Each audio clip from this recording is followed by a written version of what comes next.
Good morning, and thank you, Chairwoman Maloney and members of the committee for holding this important roundtable.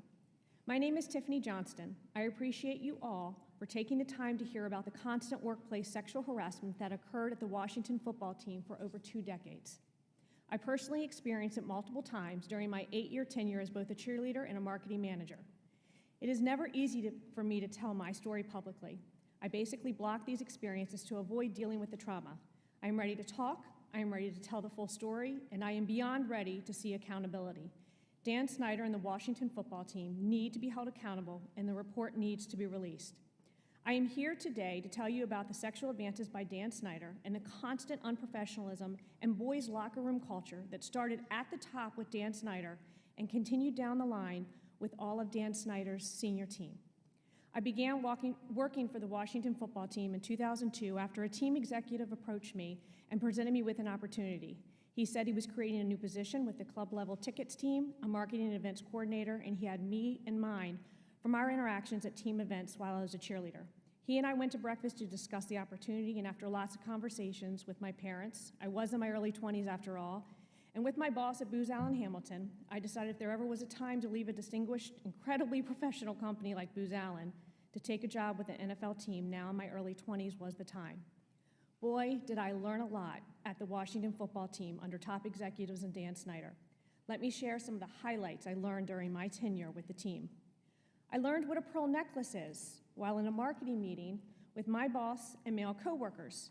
And it's not the kind you receive from your grandmother at 8th grade graduation. For those of you who didn't know, like my mom, it's an offensive sexual term. I learned from another high-level executive that I should wear low-cut blouses when making sales pitches to potential suite owners. Apparently, it generates faster sales. I also learned from this same executive that the best way to avoid an uncomfortable situation in front of potential suite owners is to just do what my boss asks, which on one occasion involved him tossing me in the air to do a cheerleader stunt for a client while I was wearing a skirt. I learned on one specific occasion that when I was asked by my boss to attend a networking event, and to dress cute, it was actually an orchestration by him and Dan Snyder to put me in a compromising sexual situation.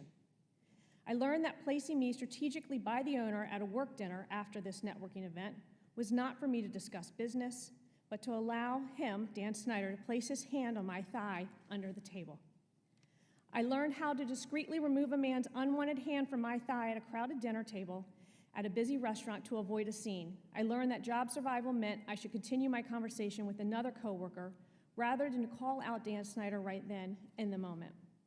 I also learned later that evening how to awkwardly laugh when Dan Snyder aggressively pushed me towards his limo with his hand on my lower back, encouraging me to ride with him to my car. I learned how to continue to say no, even though a situation was getting more awkward, uncomfortable, and physical.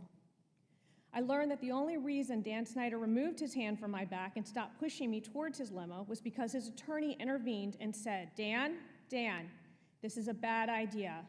A very bad idea, Dan. I learned that I should remove myself from Dan's grip while his attorney was distracting him. I also learned at that moment during an unspoken conversation between my boss and I that my boss was not there to look out for me. He was there to listen to any directive his boss, Dan Snyder, had given to him at my cost. The next day I learned when I told a senior coworker about Dan Snyder's sexual advance that I should, quote, not repeat this story to anyone outside this office door. That was when I also learned there was no one to go to about Dan Snyder's advance, no path to report the incident, so I learned to move on. As a Washington Redskins cheerleader, I learned a lot as well. In the last couple of years, I learned that Dan Snyder, via senior vice president, demanded my unedited, enlarged lingerie calendar photo be sent to his office. I learned that this demand was made urgently because they knew that the graphic artist was getting ready to Photoshop my personal areas before the edited proof went before all of the senior VPs and Dan Snyder for approval. This is my story. I also learned by recounting these details and telling the story that I at some point subconsciously developed an emotional wall that I can only assume is a means to protect myself as a result of my tenure at the Washington football team. This has affected me more than I originally thought. This is something no woman should be subjected to in the workplace.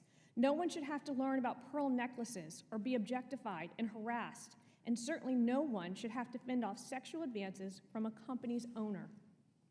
I sit here before you and hope that my words will have a lasting impact as these events have had on me, so we can work to hold all employers accountable for ensuring a safe and professional workplace.